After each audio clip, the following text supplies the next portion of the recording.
যখন মনে হয় আজকে তো ওনার থাকার কথা এখানে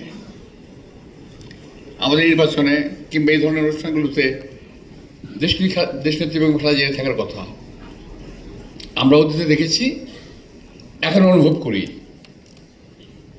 হয়তো তোমরা এক সময় নিশ্চয়ই মনে থাকবে, এখন পর্যন্ত শহীদ রাষ্ট্রপতি জিয়া রহমানের কথা আমাদের মনে আছে, মনে থাকবে, দেশনীতির কথা আমাদের মনে থাকবে। তো আজকে পর্যন্ত পত্রপত্রিকা যা দেখলাম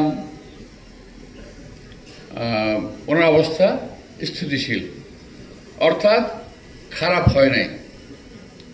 আমরা আল্লাহ তাআলার কাছে কামনা করব যে খারাপ যেন না হয়, এখন যেন অবস্থাকে ভালোর দিকে যায়।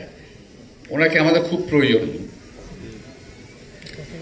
এই দেশের জন্য দেশনেত্রী বেগম খালেদা জিয়ার এই মুহূর্তে এত প্রয়োজন যে একজন স্বীকৃত অভিভাবক বাংলাদেশের সকল দল স্বীকার করে, এমনকি আমাদের চরম সূত্র যে দলগুলো আছে, আমাদের বিএনপি পছন্দ করে না, তারাও স্বীকার করেছে দেশনেত্রী বেগম খালেদা জিয়া এখন দলমত নির্বিশেষে সকল মানুষের অভিভাবক উনি।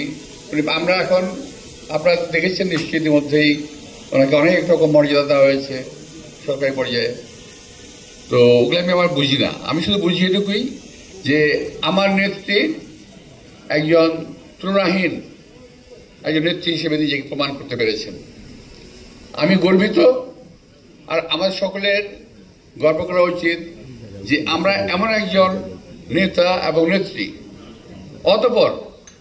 অতঃপর তাদের উত্তরসূরি আমাদের নেতা তারেক রহমানের মতো মানুষের সঙ্গে আমরা রাজনীতি করতে পেরেছি এবং করছি।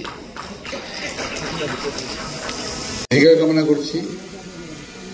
আমি আল্লাহর কাছে আমাদের নেতা শহীদ রাষ্ট্রপতি জিয়া রহমানের জন্য ব্যস্ত কামনা করব, এবং আমাদের নেতা তারেক রহমান অচিরেই দেশে ফিরে এসে আমাদের দেশের মানুষের হাল ধরবেন, রাজনীতির হাল ধরবেন, এবং নতুন চিন্তা চেতনা মাধ্যমে এই দেশের মানুষকে আরো এগিয়ে নিয়ে যাবেন, এটুকু আমি আশা করছি। সবশেষে আজকের অনুষ্ঠানের পরম দয়ালু করুণাময় আল্লাহ তাআলার নামে আজকে আমি এই অনুষ্ঠানের শুভ উদ্বোধনী ঘোষণা করছি। সবাইকে ধন্যবাদ। আমার বক্তব্যের কোনো ভুল ত্রুটি থাকলে ক্ষমা সুন্দর দৃষ্টিতে দেখবেন। এটুকু কামনা করে আমি শেষ করবো। আসসালামু আলাইকুম।